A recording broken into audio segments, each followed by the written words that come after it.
I got this very poignant email from a woman who said, I don't like reading about your tendencies because when you describe them, you make it sound like people can't change or they don't grow out of their tendency.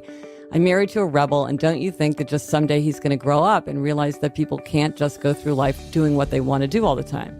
And I was like, well, the fact is, I don't think he's ever going to realize that. And I don't think he's going to change. And the fact is, you can go through your life just doing what you want to do. And your husband's clearly figured that out.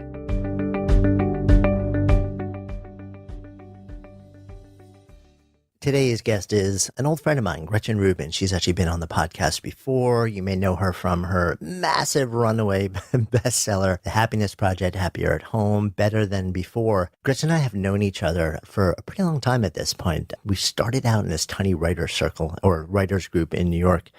And I've had the benefit of having a lot of conversations with her over the years. And when she came out with her prior book, Better Than Before, which is all about habit, she keyed in on and introduced this concept that she called the Four Tendencies. And they are all about how we meet expectations, meaning how we actually do what we claim to want to do.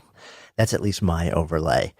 And Gretchen had this sort of massive awakening that we all fold into one of four tendencies. And when you understand what your tendency is, it kind of profoundly changes the way you live in the world, the way you relate to other people, the way you understand people, and the way that you structure your life and your interactions with people and the world in order to support your quest to do things, to meet your expectations, to consistently meet the expectations that you set for yourself in life. She has a new book out called The Four Tendencies because when she shared those tendencies in a smaller way in her prior book, the conversation around that exploded and led to sort of this global thing where she decided she needed to go way deeper into understanding the mechanisms behind it. She created a quiz that you can take online, and we'll share that in the show notes.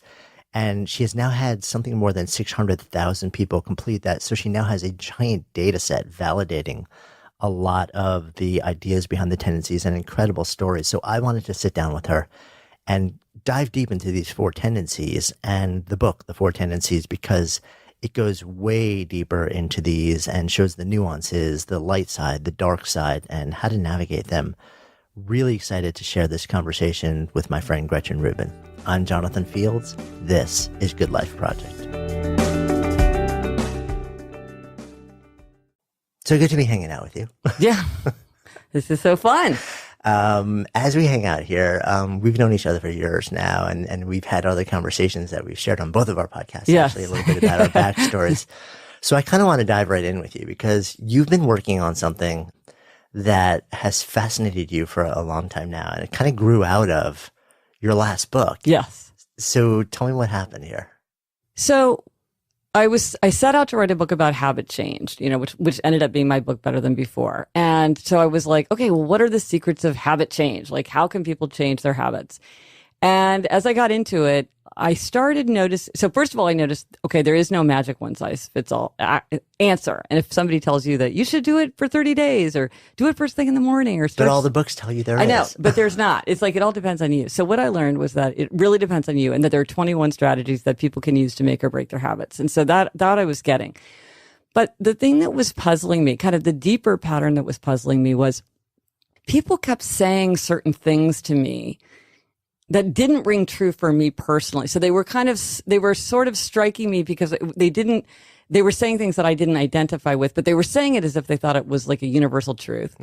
And they were saying exactly the same thing. Like, it was uncanny how all different people of all different personalities would say these similar things. And I was trying to figure out the pattern because it clearly had a lot to do with habits. So for instance, when I would talk to, because I am kind of like a happiness bully, as my sister calls me. And so I would constantly be talking to people about their habits, when they could change them, when they couldn't change them. And so there was a group of people who all said something like, well, I can always take time for other people, but I can't take time for myself. And that struck me because I don't feel that way. I don't feel like that's true for me. And then there was another group of people when I would say something like, well, how do you feel about New Year's resolutions? They would say, well, I would keep a New Year's resolution if I wanted to, but I wouldn't do it on January 1st because January 1st is an arbitrary date. And I was like, it never really bothered me that it's arbitrary. Like, they all use that word. That really struck me.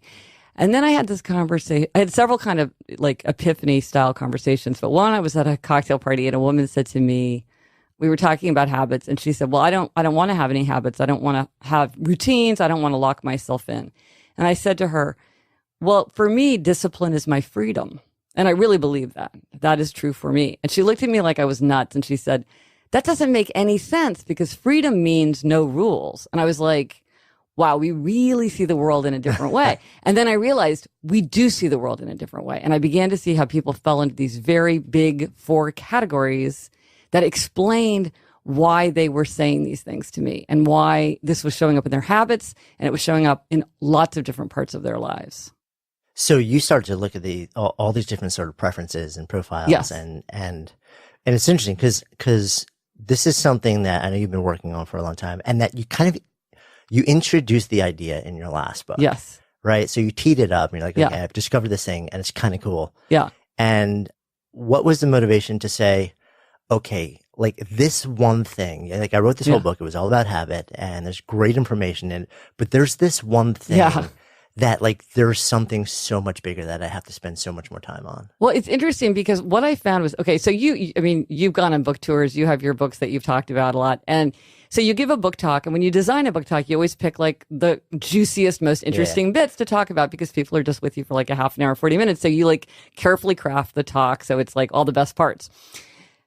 So I picked all the best parts about habits and things that I thought were counterintuitive and helpful and surprising and like, things that blew my mind when I figured them out.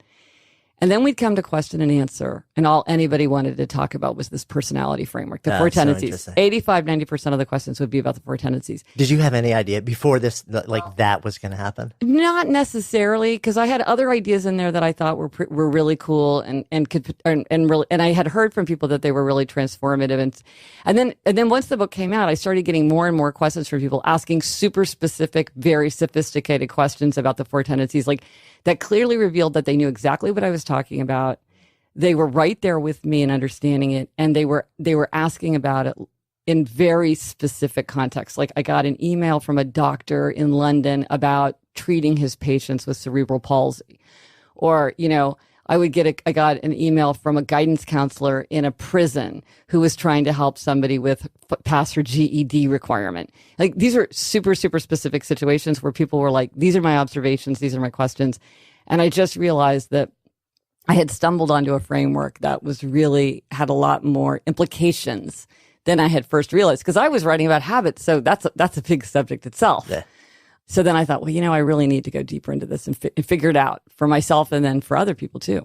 Yeah. And it's so interesting because as soon as I read that part also, I got really curious, and we've talked about it, just sort of between us. Well, you love this stuff. Yeah. You're like it's so the idea. Right? It's like, because anything so one of my fascinations, and this is one of yours also, right, is how do you craft some sort of experience that moves a person to take action that in some way is beneficial in their lives? And then how do you do that for yourself too? Because it's not necessarily the same process. And the tendencies, these 4 things were, for me, as somebody who spent years as a copywriter and trying to develop that languaging and those experiences to really create the container for change. Yeah. It's so eye-opening because, and one of the things for me was like, like it has to be different. Like there is no one sort of story or message or approach that is going to work. In fact, like if you just dial in one, you're automatically going to alienate anywhere from, like 80% of like everybody else, or just not speak to them in a way which is going to move them to take action. Well, and I think that's exactly the key point. And that's the thing where so many people feel frustrated because they're like, well, I'm a doctor and I'm telling people to take their medication, and some people are doing it and some people aren't. But why am I succeeding sometimes and failing other times? Or like certain people respond to this, but then other people don't, and they don't really have an explanation for that. And I think you can't just assume that you're going to be, if you were only clever enough, you could find the one universal solution, because the fact is it's just people aren't the same. So they respond to different things. And like you say, sometimes they respond to opposite things. Yeah. What made you land on, how did you know it was 4? Well, it was truly like the most grueling intellectual task of my life. And I say that as somebody who worked on a lot of ERISA opinions. which is this horrible retirement law. John, you're a former lawyer, so you know what I'm talking about. I saw these patterns, and I could feel that there were patterns there, but I couldn't figure out what they related to. I couldn't figure out what was at the heart of it. And I didn't know how many there were because I didn't know what it was. And so I just kept having, but I would have these things that would stick in my head, like this conversation. Probably the most important conversation I had with somebody was when I had lunch with a friend, and she said, I know I would be happier if I exercised. And when I was in high school, I was on the track team, and I never missed track practice. So why can't I go running now? And this question just haunted me. I knew the minute she said it that it was a super, super important question and that I had to figure out the answer. And so I'd had these things floating around in my head. And then one day I was just sitting there looking at my to-do list. And for some reason, I thought, you know, I'm meeting my expectations. And I realized that was the key. It was this idea of expectations, outer expectations and inner expectations. And once I saw that, I began to see how the four tendencies fall into these perfect overlapping categories. So there had to be four. There could not be any more than four because four took care of, do you meet outer expectations or do you resist outer expectations? Do you meet inner expectations or do you resist inner expectations? It's sort of like four covers all the... Right. So it starts out with inner and outer, and then there's got to be the four variations because they're sort of like the permutations of that. Exactly. So you just go through... Yeah.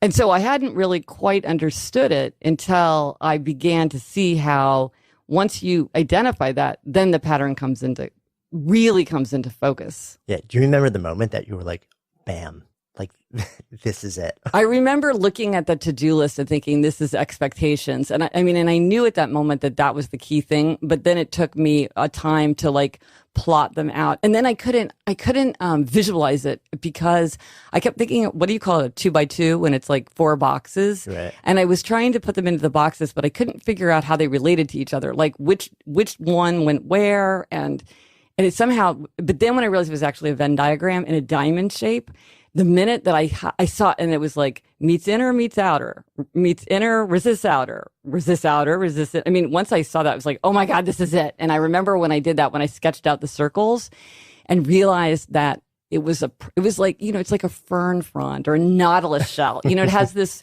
elegance of nature that always is kind of symmetrical. So it was perfectly symmetrical. Yeah, and I want to go into what these different things are also. And what was really interesting to me in the new book, when you like take this just vastly fuller exploration of these things, is how you then figured out that there are moments of overlap between the four, and then which ones actually overlap in which way.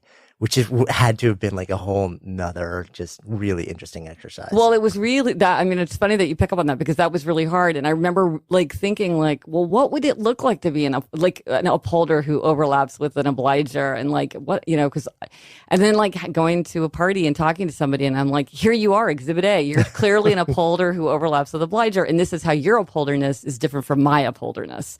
Because I'm an upholder, but we're different. We're different variations on the upholder theme. And so, yeah, that was really exciting when I was like, wow, not only is everybody in a core tendency, but they also sort of tip one way or another. So it's kind of like astrology when you're with something else rising. Yeah. So, I want to dive into the four expectations. Yeah. But I want to actually see if we can I want to make sure we create absolute clarity around what we mean by expectations. Yes. Because is it goals? Is it outcomes? So it's about meeting expectations, but tell me more about what you mean by that. So that's a super important question. And I really wanted to get away from the word expectation, which is a very boring word, but it really is the only word that works because it's just something that is expected. So, and something like a goal, well, it's, it gets kind of ambiguous because it's like, well, I say I have this goal, but do I really have this goal? Because I've been saying that I really want to lose weight for 30 years, but I really haven't done it. So what does that mean that that's my goal? So an expectation is like, this is something that is expected of you. So there are outer expectations, which are things like work deadlines or a request from a friend. And then there are inner expectations, which are like your own desire to meet a New Year's resolution or your own desire to start practicing guitar every day. No one is expecting that, but you're expecting it of yourself. Even if you've never told anybody. Even if you've never. You said it, it's internal, but That's Yes. your expectation. Well, and exactly to your point, sometimes what many people do is they will turn an inner expectation into an outer expectation, which is something I say that many people should do. But like if I go to you and I say, hey, I'm going to practice guitar every day and I'm going to send you an email every time I do it, and you're going to send me an email every time you do it, we've changed an inner expectation into an outer expectation. And that's a very important shift. But I think the word expectation is stripped of kind of emotional content and like extra associations. One word that I hate and try never to use is motivation, which I think is one of the most confusing words of all time, because it's like, I'm deeply motivated to do something. What does that mean? Does that mean I'm actually going to do something about it? Does it mean I just wish something would happen? Like, is it, like you were saying, how do you translate desires into action? Motivation sort of confuses that. Yeah. I think that word also has a lot of baggage. Yes. Yes. There's judgment. And there's a lot of feelings about, well, this is fake. It's part of a, yes. It's or really, like if I just wanted something badly enough, I will do it, which many people think if they just whip themselves into a frenzy of desire, then that will make them take action, which it doesn't. Like that doesn't work for most people. And so it's just not a helpful idea to bandy about very much. So expectation is just like, is this expected of you? Yeah, I like that. And it's interesting because it really does. It's sort of like, it's about as kind of close to a neutral word. Yes. Yes, that's exactly the aim. It was interesting because I've looked at, the stuff that you've been working on, and also a student of BJ Fogg's work on his behavioral model about how we achieve things. And so he's a man who believes that he's got the right answer. He does. Yes. And his model, for those not familiar with it, is he has, it's 4 simple letters: behavior equals MAT, where M is motivation, A is ability, and T is a trigger. And his thing is, if you want somebody to do something, or if you want to do something yourself, it's a blend of having a high enough motivation, having a high enough ability, and then having a trigger that basically says, okay, it's time. How do you feel about that? And how does it interact with the tendencies, if it does at all?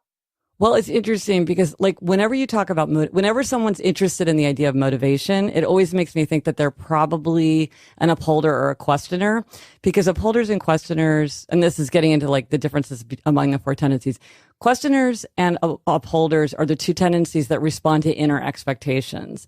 And often when they are describing the way that they respond to inner expectations, they will put it in the language of, all I needed to do was to get clear of what I wanted. Once I knew what I wanted of myself, then I could follow through. And so they feel like this clarity, this is what gives them motivation. And sometimes rebels can do whatever they want to do. So they're like, well, I wanted to do it. So, so that they kind of get to the same place by a different route sometimes. The problem is that doesn't work for obligers. And so obligers are often very frustrated because they really want to do something for themselves and they can't do it. And the fact is, it doesn't help them to think about why they want to do something. It just doesn't. I mean, you could say that it should, but it just doesn't. It doesn't work for them to think about that. Now, and a trigger can work for them if the trigger is somehow tied to outer accountability. I don't feel like it's universal. And it's hard to see how you would apply it in a way that works for a lot of people. And then there's a lot of things where it's kind of hard to think of like, well, sure, I'm motivated and I have the ability, but like, why don't I quit smoking? Or like, why do I don't know. It's to me, it's not as simple and straightforward as an approach. And it's interesting because in BJ's work, what he'll tell you then is that most people focus on trying to increase motivation so somebody will take an action. Yes. And he says that's the least effective yes, way absolutely. to do it. The much more effective way to do it is to try and affect your ability to do something, making it like so simple, which I think is where he comes a lot closer to change somehow your ability, your environment, things like that in order to sort of like meet that expectation. Well, so for me, like in Better Than Before, I talk about things like the strategy of convenience, which is much more like, well, if you make it easier to do something, or clarity, like if it's clear what you're supposed to do, like I'm going to do this for half an hour every day. Or the strategy of other people, like bringing in other people's influences. Like I think that there's a lot of ways to break down. I think that's absolutely correct. I sort of use a different language to approach it. But yeah, I think that's right.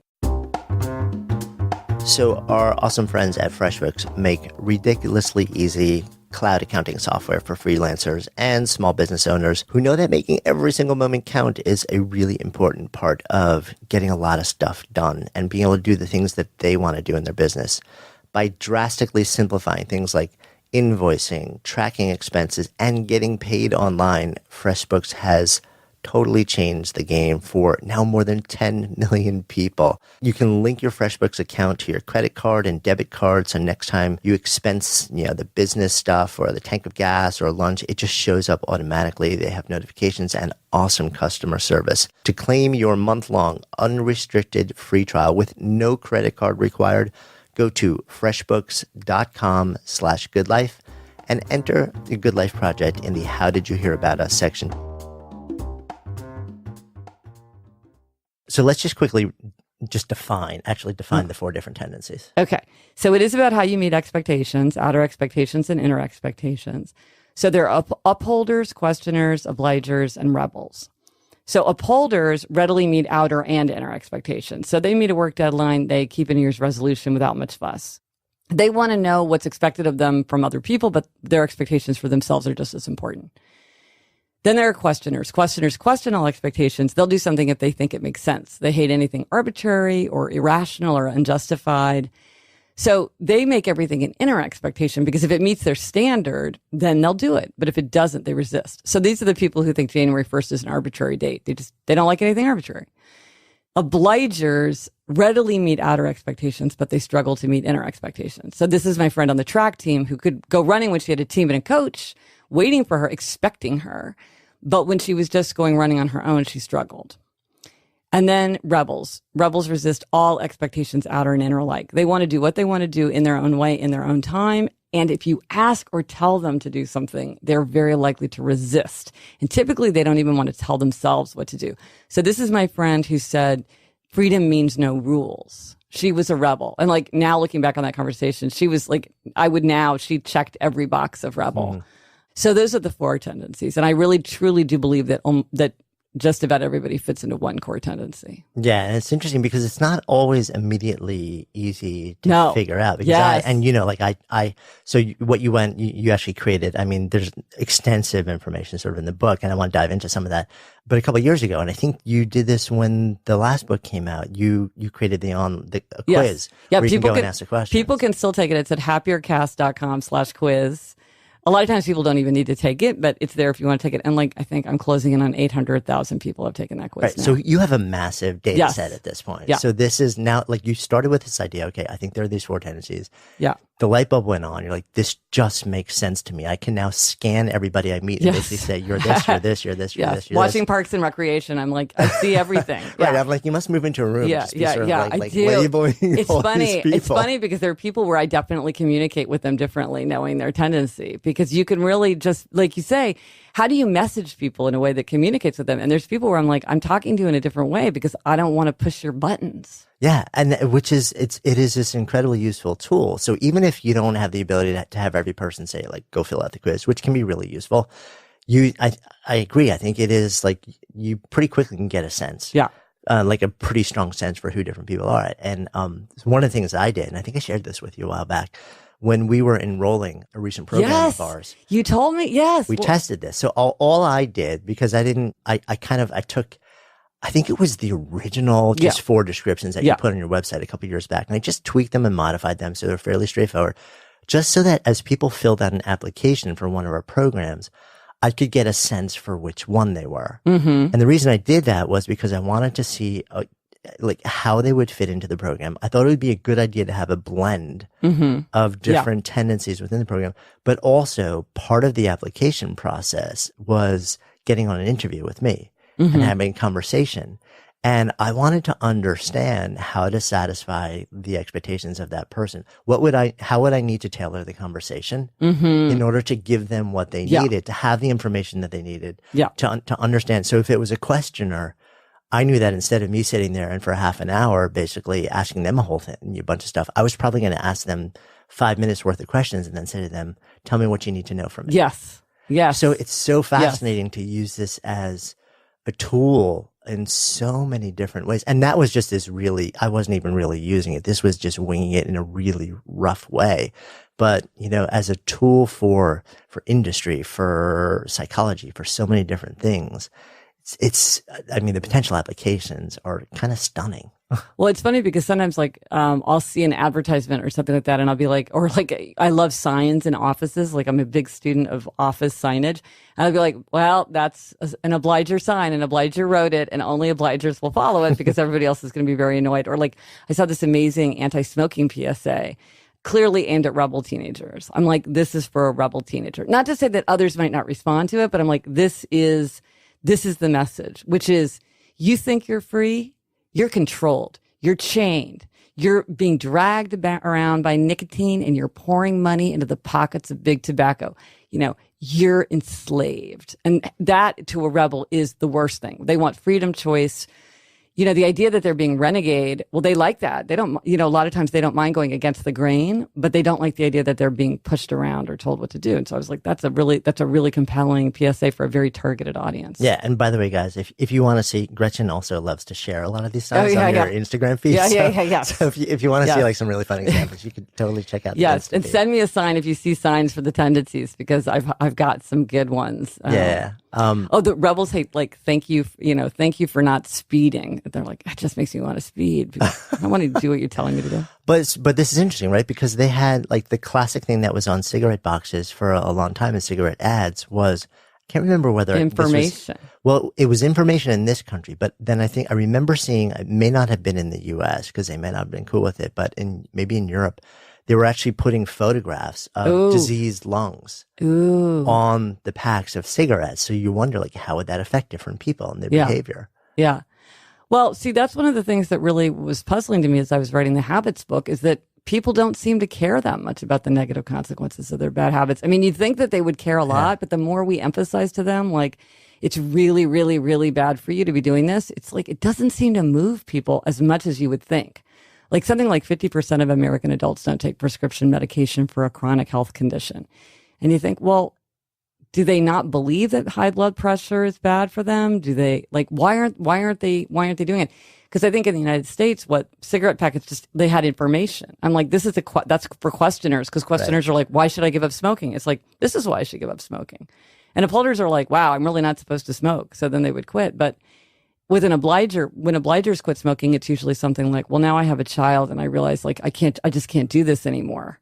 Or I realize that when I get enough sleep, I'm just there for my clients so much better, or something like that. It's about an outer expectation that they can more readily fulfill. And if the box says this company owns you, the rebel is going to be like, oh, no, they don't. Yes, that's right. Exactly. Like, hey, sucker, you just bought another pack. Thank you for that money. That'd be like, what? You're not the boss of me. So interesting. Yeah. So you could see, for a doctor, you could really tailor when you were explaining why somebody should take medication, you could really hit different messages. Yeah, totally. Because the biggest, I mean, when I talk to friends who are physicians, like, the biggest complaint consistently across the board is, I tell a patient, this is what needs to happen. Yes. And it doesn't happen. And when you look at people who have had coronary incidents, heart attacks, and, you know, you look at what happens afterwards, and the data that I've seen is, you know, like, scary. The vast majority of them go back for, like, you know, like the early phase of cardiac rehab. And then as soon as they're far enough away from it, where the pain of the incident isn't sort of present with them on a daily basis, so many of them revert to the exact same behaviors, lifestyle behaviors that led to the incident in the first place. Yeah. No, I mean, it's a really big problem. So how do you reach people more effectively? And like, one of the things is that, so I argue that for inner expectations, obligers need outer accountability. Now, in the healthcare context, a lot of times people are aware that outer accountability works really well for people. And so there are systems in place for some people in some circumstances to get outer accountability. The thing is, it's very expensive. And the higher the level of accountability, the more expensive it is. But I argue not everybody needs it. So the thing is like, don't give a lot of people something that only some people need. Don't over, provide a service. Similarly, questioners have a tremendous number of questioners, which is a huge problem for doctors because they don't have the time. But I'm like, you've got to get those questioners the answers they want, or they're just not going to do it. I mean, I had a friend who was just diagnosed with diabetes, and he was explaining his conversation with his doctor. And it was just like, he said, I had a million questions, and I wasn't going to do anything until I absolutely understood every single thing. And that's really burdensome. But the fact is, a lot of people don't need that level of, it's not like every single person who comes in is going to ask you 100 questions. But for some people, it's really, really important. Or maybe you give them a pamphlet, or you point them to resources that they can get to. But it's funny because, like, I was at the dentist, and my dental hygienist was like, you've got a lot of tartar buildup. you really need to brush more. And as I was walking away, I'm like, that's not really very satisfactory, because she didn't tell me, like, what is tartar? Why do I care? You're here scraping it off. Can't I just have this done? Like, why do I have to, like, does brushing even work? Because I already brushed my teeth. Like, what am I going to do differently? Like, she sort of told me, she kind of gave me medical advice. And as an upholder, I'm probably like, well, yeah, I'll brush more. But it's like, if I were a questioner, I'd be like, what are you talking about? Like, what is tartar even a thing? Yeah. You can't just lob that out and expect like people are going to dramatically change their behavior. Right. And I'm a questioner, so I would have gone home and gone on the internet. And See, there you go. What is tartar? Why does it matter? Yes. Is the whole thing about like, which is interesting, right? Because there were a couple of years ago, there was some random study that came out that claimed that flossing didn't make a difference. And it was this huge thing in the news. I saw that. Right. And if you're a questioner, you're probably like, well, let me learn more. Like maybe it really doesn't make a difference. And then the medical, the dental industry was like, no. It's like, well, I think what they really said was that it had never been studied, but everybody was like, there's no study showing that it works. It was just like, they'd never studied it. Right. But as a questioner, you're like, well, don't tell me to do something if you don't have any actual basis for recommending it. Yeah. No. And so I'm a questioner. Yes. And we know this because I actually took the quiz twice. Yes. And you scream questioner, by the way. Yes. Right. Yes. It's like, I'm constantly, I'm like, tell me, like, explain to me why you this love is valid. data. You're constantly. I want to know the why behind everything. And as soon as I know it, I'm good. But what's interesting about me is that, because originally I thought I was an obliger. And for those who recall, that means I meet external expectations, but not necessarily my own internal ones if I don't tell anyone. So, and the reason I thought that was because, and we talked about this a little bit, because if I make a promise to somebody else, or if there's a rule, or like if I say I'm going to hit a deadline to somebody else, it happens. It always happens. But if I tell myself I'm going to work out 3 times a week, or I'm going to cut sugar from my diet, or this and that, sometimes yes, sometimes no. And what I was focusing a lot of that on also was the food side of it. And so I want to bring this up with you again too, because you shared something that kind of made me like say, which is that when you're dealing with expectations around behaviors that may have an addictive aspect to them, things shift a bit. Yeah. It's that those are really tough and different. So something like a super sweet tooth, which is what I have, or drinking or cigarette smoking. It's those they get their hooks into you really, really hard. So it's interesting. I did a survey of a nationally representative survey. And one of the questions was about the Four Tendencies. And one of the questions was, have you struggled with addiction? And everybody answered the same except upholders, and upholders were less likely to answer yes to that. And I didn't say addicted to what or anything. It was just, have you struggled with addiction? So there does seem to be something about the upholder tendency that protects people against addiction. Probably that they put such a high value on inner expectations and sort of performance.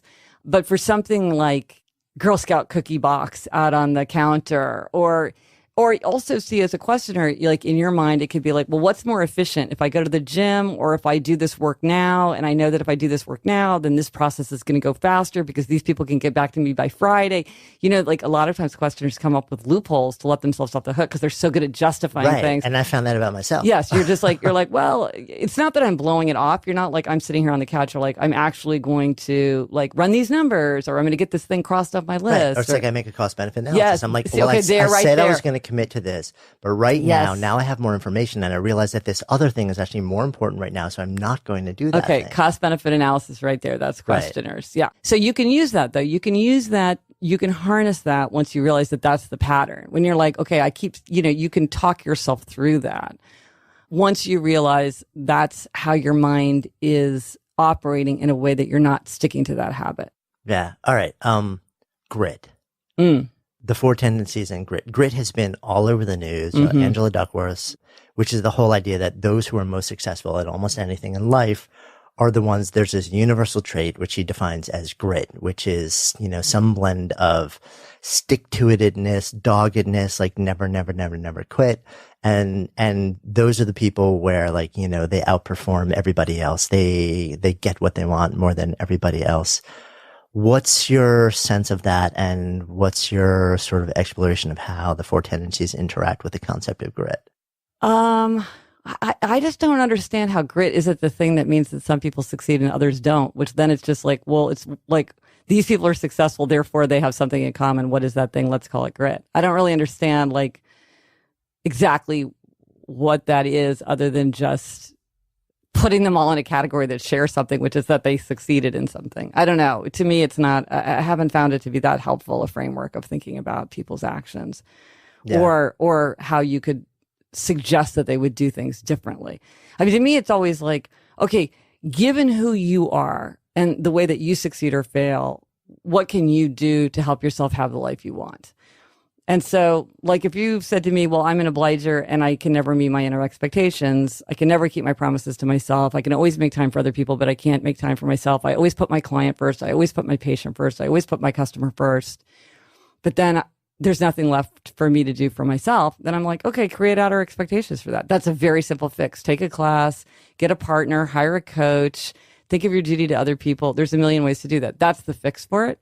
Or you're a questioner. It's like, okay, well, you got to get clear. Why are you doing this? You say you want to exercise 3 times a week. Like, let's run the numbers on that. Let's find out the research for that. Why in the long run is that really the most efficient thing that you could be doing? Because that's, you know, or you want to hire somebody to be your to be your nutritionist or your exercise coach. Let's really look at that person's credentials so that you really trust their authority. You know, and then we're going to customize it for you. Questioners love to customize. Like, here's a plan, but let's tweak it for you. You're special. What exactly works for you? You don't have to do it the way everybody else does. I'm laughing because it's so me. Yeah. You know, they don't want, and then like, ooh, let's monitor. Like, let's get information about you. Right. Like, oh, how do you feel after a month of exercising 3 times a week? Like, do you see a difference? Is this sufficient? Is it making a difference? Because if it's not making a difference, don't do it. So you can go through. So I feel like it's like, is this information about ourselves that tells us how to go forward differently? Yeah. Which was also the interesting thing about grit also was that it was sort of offered out as this is a thing. But there was no, how do you get it? I mean. And what's interesting about your work, like the way that I see it from potentially interacting with the concept of grit is that, you know, if my translation of grit is just you meet expectations on a consistent basis for a long period of time. Okay. And that yields an outcome. That's a great definition. So okay. if you Now look at I it see the that whole way, thing clear. Okay. yeah. That is a great definition. Okay. So then this is what I would say. What are the circumstances that would allow different people to meet expectations consistently? Because here's something that puzzled me for years. So I know you're familiar with the Big 5 personality traits, which is considered right now to be the leading framework for understanding the basic elements of a person's personality. So one of the elements is conscientiousness. And one of the things that puzzled me, which now I realize why I was puzzled because I'm an upholder, is that to me, I would look at people and I'd be like, on a 1 to 5 scale, like I'm a 5. That's just true for me. And I see that some people I would say are 1s. But then there's some people who are 3s, not because they're sort of conscientious, but sometimes they would be very conscientious. And then other times they would be totally not conscientious in a way that to me made no sense. You keep saying something's important to you. So why don't you do it? Like, why are you conscientious for work, but you can't be conscientious for yourself? I couldn't figure it out. Right. It didn't make sense your to me. tendency, it's just like you just do it. Yeah. Right. And so it didn't make sense to me. But now I understand like that's how obligers are. They're super conscientious as to outer expectations, but they're less conscientious as to inner expectations. So how do we solve that? And the thing about the tendencies, like as in comparison to the Big 5, is this is just one narrow aspect of a person's personality. So we could have, you know, you're a questioner. We could line up 50 questioners. And depending on how ambitious they are, how considerate they are, how intellectual they are, how adventurous they are, how extroverted they are, how neurotic they are, all these things would mix up and they would look completely different from each other, except as to how do they respond to expectations. And that they would be very much like you. And you would find yourself being like, yeah, man, why is it that people will just, why are they like lemmings? They'll just go along and do whatever. Why do people behave this way? Why don't they stop and act? Like I'm not going to do it just because you tell me to. Like, you got to tell me why we're doing this. You know, and it's funny when you see groups of people with the same tendencies, they think alike so much. They're just elated with each other. Right. It's like, how is anybody else? No. How does anyone else live? I know. I got these upholders together and it was hilarious. They're like, what is the deal with everybody else? Right. Like, what is their problem?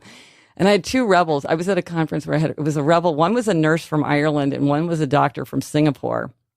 And it was like, these people were soulmates. They were like frantically talking. And of course I was like, now it's time to like go back to the keynote. And they were like, no, we're going to keep talking. in the corner because they're rebels. So they're like, Right. well, we're going to talk if we want. Rules don't apply. Yeah, come on. Let's talk a little bit about each of the four things. So upholder, which Yeah. you are. Yes. And as a reminder for those listening, the upholder is the person who meets both inner and outer expectations. So whether you tell somebody else or whether you just tell yourself, like, this is what I'm going to do, it gets done. Yeah. It just happens. It always happens. That's the way you're wired. Well, it's not always easy. Like, I struggle to exercise. I hate making phone calls. But I would say it's much easier for upholders than it is for other tendencies. Where do upholders go dark side? Well, one thing is that they experience something like that I would call tightening, which is over time rules can get tighter on them, where like they can be sort of choked. Like the person who's like, oh, I started out with a Fitbit and it was fun to do 10,000 steps, but now I'm like jogging next to my bed in the middle of the night to get up to 10,000 steps because I can't go to bed until I've hit 10,000 steps. This can also be bad, like, where like you get somebody in your office who's like, well, I'm not going to accept your report because it's a half an hour late. And you're like, hey man, it doesn't matter if it's a half an hour late. You weren't going to read it anyway. And they're like, nope, the rule's a rule. That can be they can be very judgmental too if they don't understand why others are having either won't or don't meet expectations. So they might, let's say you have an upholder boss and you have a questioner who keeps saying, well, why should we do this? The upholder's like, why do we have to spend all this time talking about it? Like, just get it done. Or an obliger's like, they might say to an obliger, well, when you have some time, will you get me these numbers? And the obliger's like, whatever. And it's like, there's no supervision. There's no deadline. Like, no, I'm not going to do that until you tell me that you really need it and when. And then upholders and rebels tend to have a lot of trouble because they just see the world in completely different ways. Right. One is like all about rules and expectations. The other is like the exact opposite. Yeah. And upholders tend to love schedules and routines. They really thrive on that. And then rebels really resist schedules and routines. They tend to really not like. Some will like it in their own way, but often like they really value spontaneity. They like every day to be different. So the more the upholders like, well, let's make a schedule for Saturday. The rebels like, oh gosh, no, I just want to wake up and let's just see what we feel like doing. And this is like a very different way of seeing the world. Right. Especially if you're in a relationship with that person. Like if you're a life partner or something like that, that can be brutal. It is. But it's rare. Right. It's rare that upholders and rebels pair up. Usually just because it's too hard. Yeah. It's interesting with rebels, if they pair up either in romance or work, they are almost always paired with obligers. If you're a rebel, obligers are type O. They're the biggest tendency. That's the one that most people fit into. Both men and women alike, biggest tendency. Then questioners. Rebel is a tiny tendency. Upholders are only slightly larger. So those are the two kind of extreme tendencies. They're small. But if you see, so obligers are paired up with everybody and they're the type O. They get along with everybody the best. But if there's a rebel, it's almost always an obliger by their side. That's interesting. It makes sense too. Yeah. It's interesting when the tendency is, so I have a close friend of mine who has studied the Enneagram for years and years. Yeah. And, it's this typing system where there's like nine different types. And what's interesting about it is you have like, you get your type, but then you also have, you could be a 7 who is integrated or disintegrated, and you integrate into this sort of higher state. And then you disintegrate into like your lower state. Yes. So like whatever the dark side of that yes. is, when things aren't going right or you're not maintaining yourself or whatever it is, like you go dark side. That's what I like about the Enneagram. It's dark. It's not like the astrology where it's all good news. It's like, oh man, you got problems. You're a 1. Like there's a lot of ways that can go bad. Yeah. But so it was interesting because when I looked at when we first started talking about the tendencies and when you first shared it with me, I was like, this is really fascinating.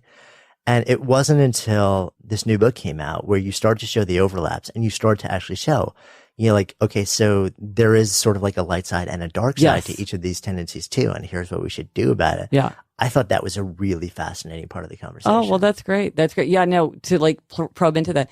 And what I found is that a lot of times they're the same. It's like the upside is the downside. And we've all seen this in life. It's like the thing that is like your core strength is often your Achilles heel as well. So like questioners, their strength is that they always ask questions. They're analytical. They're saying, why are we doing this? They want to know why. But so what's the downside of that is sometimes they drain and overwhelm people with their constant questioning. They're seen as being, insubordinate or disrespectful because they don't seem to show respect for other people's authority. And sometimes they have analysis paralysis because they just want more and more information before they act. And sometimes in this world, we can't wait for perfect information. And so they become, either a bottleneck for other people or just drive themselves crazy because they can't. Interestingly, I'd be curious to know if you've experienced this. Many questioners say that they have an easy time making big decisions, like, I'm going to move to New York City. But then they have trouble making small decisions, like a friend who said, or this woman who wrote to me said she spent a year trying to figure out the best planner.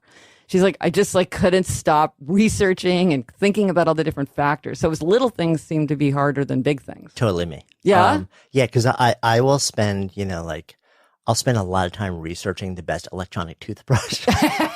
You can spend a lot of time doing right, that. but then it's like, how am I going to commit like a chunk of money to the next business? And I'll be like, okay, so here's my analysis. I'm going to do it. And then I'll just make the call and move on and make it happen. Yeah. And so like the big things, it's like, let me just make the decision and then respond, which is interesting because so I'm an entrepreneur, and I've been through the process of starting, growing, selling a series of ventures and I'm constantly launching new stuff, which means that I must be fiercely committed to decision making and action taking and knowing that a lot of those things are going to be bad decisions. Yes. And getting used to the fact that that's okay. It's actually more important to just make the decision and then just respond. Because that decision will give me data. Yes. And then as a questioner, I'll be able to, I'm constantly on the watch for that data. Yeah. And then I'll make a different decision based on that data. So I'm always looking and scanning. And this is, if you were a questioner who suffered from analysis paralysis, I would say to pursue that line of thought, which is exactly what you've articulated, which is why you're successful with dealing with why you've harnessed the strength of the tendency, which is it's not efficient to continue to ponder and to continue to weigh. The most efficient thing is to make a decision because whatever the decision is, more information will follow. So it's still an appeal to efficiency. It's that not deciding is less efficient than deciding. So more information is not worth the cost of it. But it's interesting that you're an entrepreneur because a lot of questioners I know who are entrepreneurs have said, I don't trust anybody else to do the research. I don't trust anybody else's judgment. I know that if I make a call, I've done the work, but I don't really trust that other people have always done the work. Yeah, which is why I'm consistently a bottleneck in everything that I do. Because you want to know. Yeah. Yeah. And because I know that I've developed my sort of, discernment and research skills to a level where I'm going to be pretty confident if I do the work to make the decision. Yes.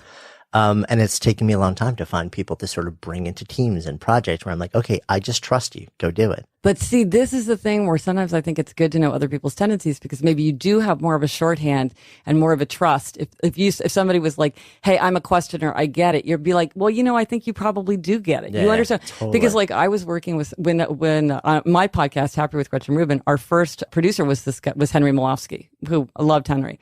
And my tendency is pretty rare, upholder tendency. And Henry's an upholder too. And one of the things I like knowing about it is that upholders are really good at drawing boundaries. They're really good at pushing back. And so I could do things like email him on the weekends or send him a lot of really extreme requests because I know he'd be like, yeah, man, I can't do that. Or he'd be like, I'm going to Croatia for 2 weeks with my family. So I'm just not going to answer emails. And I'm like, that's fine.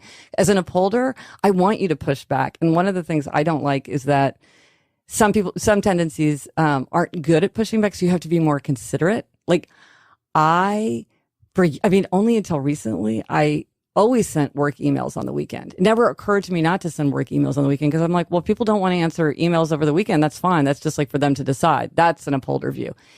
But what I realized is that is considered super impolite and a major violation of boundaries. And many, many people feel like it's not what you should do. And so now I know how to use delay delivery in Outlook and I will delay delivery. Sometimes I don't remember, but I try to, but it just didn't occur to me. And that's again, if you don't know how other people see the world differently, you don't know how to adjust. Once I understand, okay, other people don't see this the way I do. I can't act the way I do, assuming that everybody would respond the way I would. Yeah. Because people are different. So be polite, do the right thing for other people. It's so interesting you say that because I've caught myself knowing that I have somebody who I'm either working with, we've hired on our team, who is, and this was before I even sort of looked at them and said, okay, what's the tendency? But I just kind of knew intuitively, this is somebody who will feel that there's an expectation to respond if they get something from me in their inbox. And knowing that I want to break that expectation, I'll start the email by saying, sending this because I just have to get it out of my head. Yeah. Yes. I have zero expectation that you'll respond until Monday. Yes. To kind of let them off the hook. I reset their expectations. It's okay not to respond to me. No, and I think this is one of the things that it really helps in a lot of circumstances, which is just to be very clear about expectations. Because sometimes people just think There's just miscommunications and misfiring assumptions. So like you might say, let's say you had somebody working for you and you were like, you know what, I really need to get these numbers by Friday. And they might be like, wow, okay, well, so I'm going to stay up till 3 a.m. to get you these numbers because you said that was really important to you. So I'm going to meet that expectation. Well, in a way, that's an obliger. That's super valuable. Sometimes you want that person to do it. But if you're like, it's really not, you don't want to mischaracterize something. So that's because an upholder might be like, well, I know you need them, but man, you didn't get me the data until 5 p.m. and I need to get my sleep. So like, that's on you. Rules. You know, as my sister says, your lack of planning is not my emergency. But so in different circumstances, we sort of value or heroicize different responses. And so, but when you make expectations clear, then everybody knows how, like nobody has to guess how to behave. If you're like, this is really important, I need you to do whatever it takes. Well, okay, then let's do whatever it takes. If it's like, this is really important, but like, go home by 7, like don't stay later than 7. If you can get it to me sometime during the day on Friday, that's going to be fine. Okay, that's a clear expectation. But when it's all kind of vague, then people just sort of fill in their own default setting, and then they sometimes miscommunicate. And then people get resentful, they get burnt out, they resist. It's not good. Yeah. So we've talked about upholders, and I know I use the phrase dark side, but it's dark side. It is right. Yeah, So the strength, it's the limits and the weaknesses. And tightening is it for upholders. For questioners, it seems like analysis paralysis. And then draining others. Right, and draining and others. So a lot of times questioners need to learn how to ask questions in a way that don't make others feel defensive. Make them crazy. Yeah, make them crazy. Yeah. I've learned that. Yes. Yeah, I bet you have. Right, because I have to be like, okay, so this is also coming from a place of genuine curiosity. Like, I'm not attacking you. Yes. I just really want to know. I want to understand. Well, this is a problem. I don't know if you had trouble in school, because a lot of times questioner children are seen as being disrespectful because they're like, well, why should I learn about Mesopotamia? Or they will refuse to do things that they think are a waste of their time. Like, I'm not going to do this. Like, my daughter had, like, for Spanish class, it was like a word jumble. And I was like, even as an upholder, I'm like, this is not teaching you Spanish and it's not fun. I mean, like, why are you doing this? And a questioner might have just been like, you know what? This isn't teaching me Spanish. So I'm just going to refuse to do this assignment and then be seen as being, not cooperative and not doing assignments. Whereas it's like, well, if I'm studying vocabulary for a test, I'm learning Spanish. So that's worth my time. So they can get trouble in school in that way. No, I can totally see that. Obligers. Dark side there is they'll take on too much. Is it overwhelmed? Well, so that's the thing. They can get burnt out and resentful because sometimes they aren't good at drawing boundaries or saying no. And they feel like they're being exploited by other people, and they totally are. Like they are being exploited by other people because upholders, questioners, and rebels go straight to an obliger when they want somebody to take on an extra shift or go on to an extra committee or do extra travel for the team because they know the obligers are the ones that are, and that's why they're the rock of the world. That's why they're great coworkers, great family members, great neighbors, because they will tend to come through. But the dark side of that is they can get burnt out and resentful. And that's what I call obliger rebellion, which is when they meet expectations and then suddenly they snap and then they refuse to meet expectations. And sometimes it's small. I have heard from a surprising number of obligers who deliberately sit in their car in the parking lot in order to be late for work because they're so annoyed by somebody who keeps telling them to show up to work on time. But then sometimes it can be huge, like people who will just quit without warning, and so your most valuable employee could be like, you know what?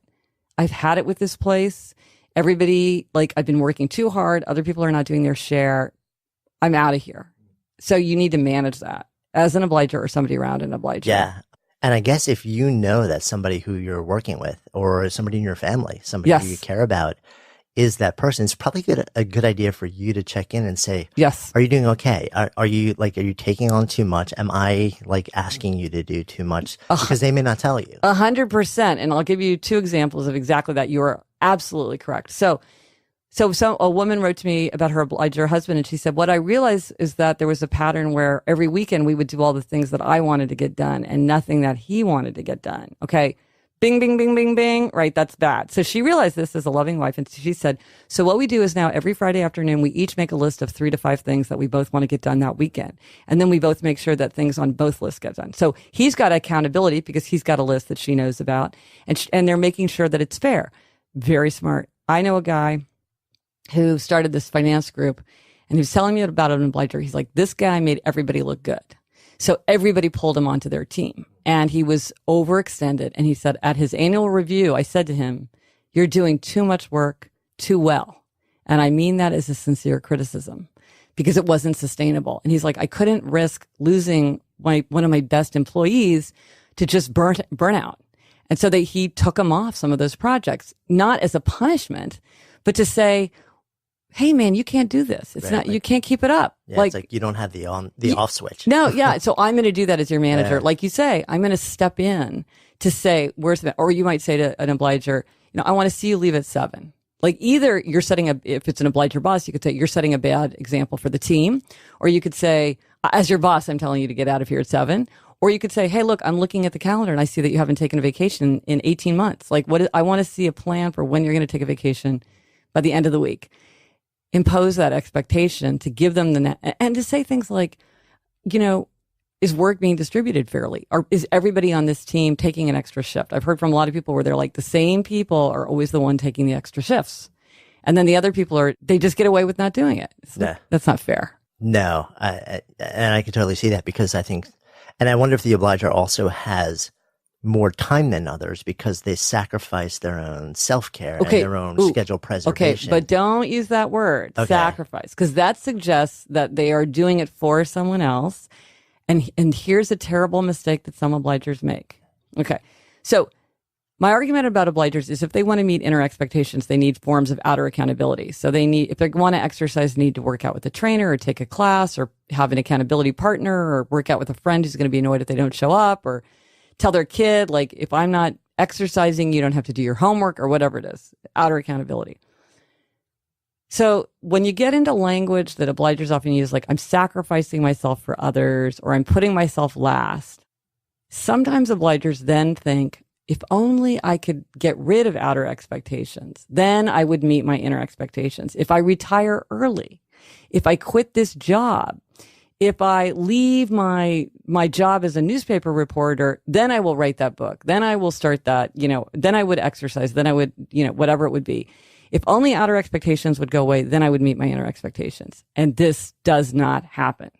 Merely the absence of outer expectations does not mean that inner expectations get met for obligers. They have to have outer accountability. That is the answer. It works unless they fall into obliger rebellion, which sometimes happens, like with health things, like they're in obliger rebellion, so outer accountability doesn't work. But almost with everything, outer accountability is. And if you say to an obliger, when did you, like my friend on the track team, when did you successfully run? When I had a team and a coach. It was the outer accountability. It's the external, and it's easy to plug it in. In a way, obligers have the easiest fix.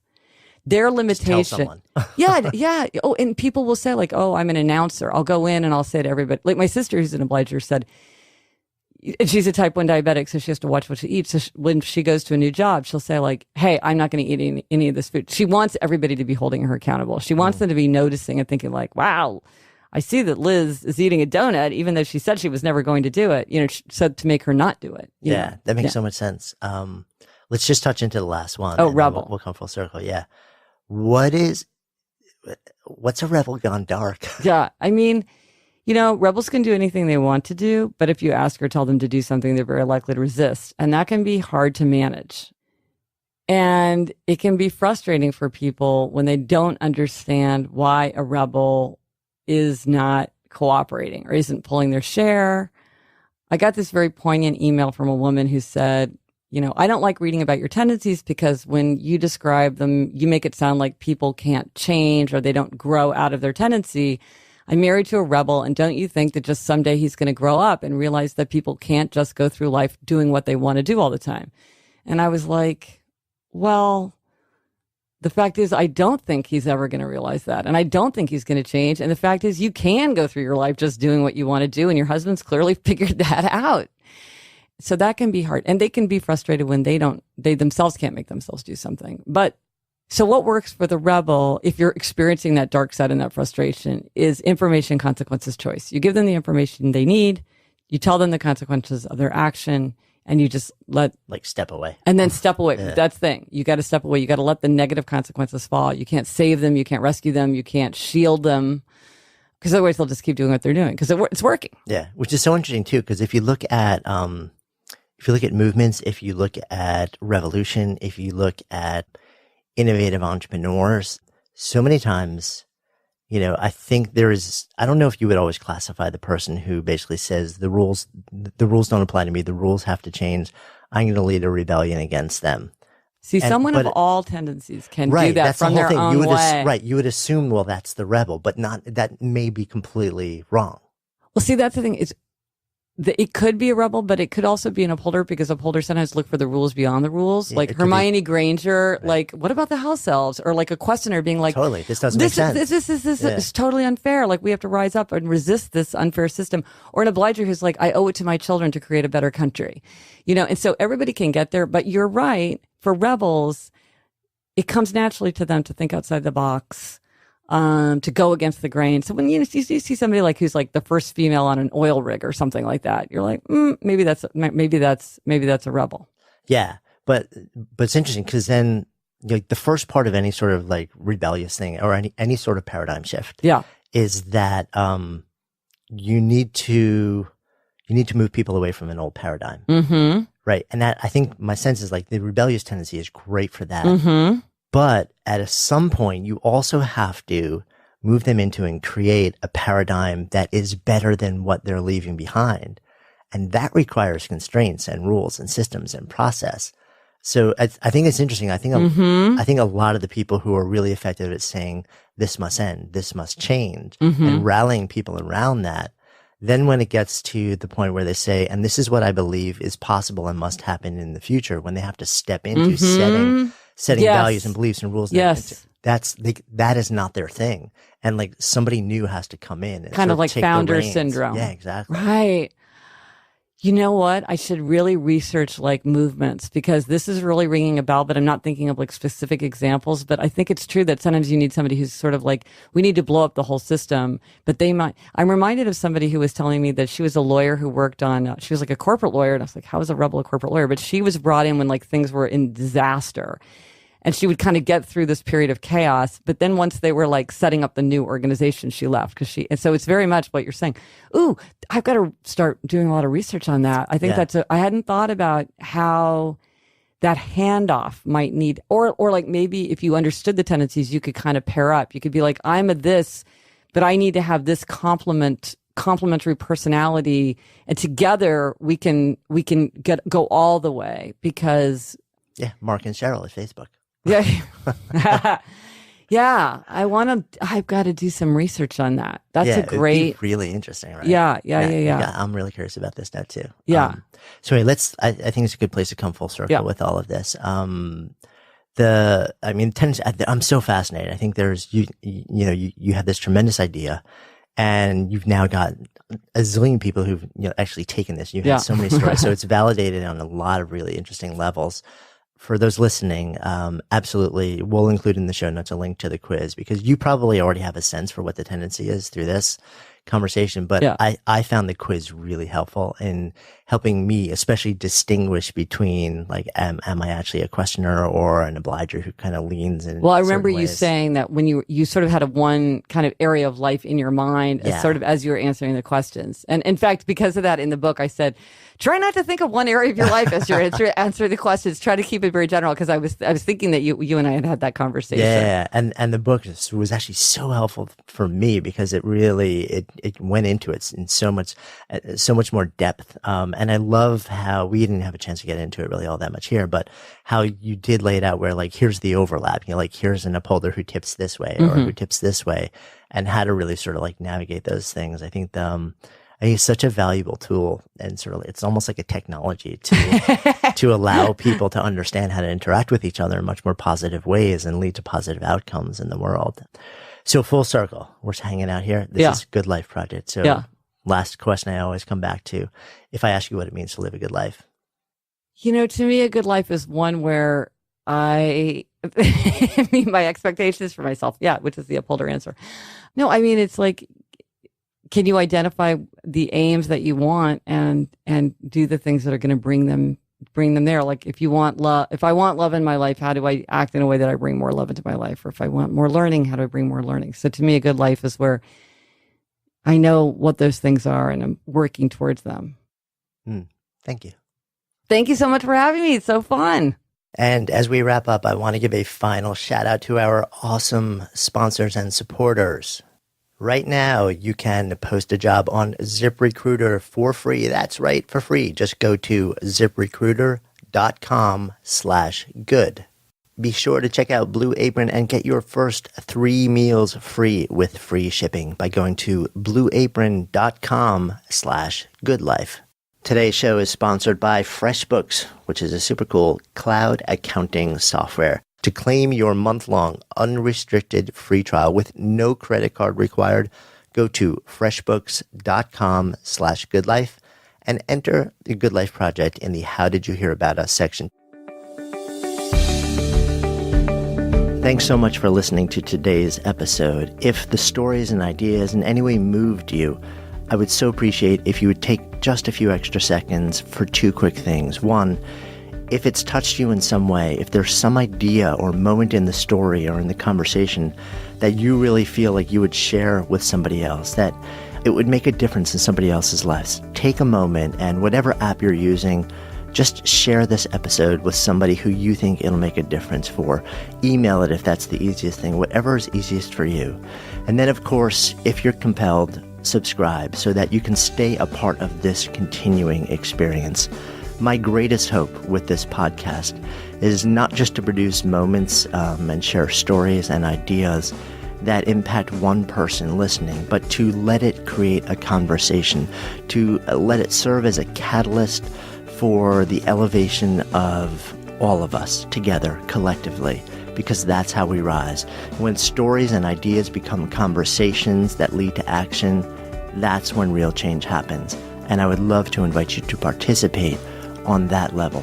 Thank you so much, as always, for your intention, for your attention, for your heart. And I wish you only the best. I'm Jonathan Fields, signing off for Good Life Project.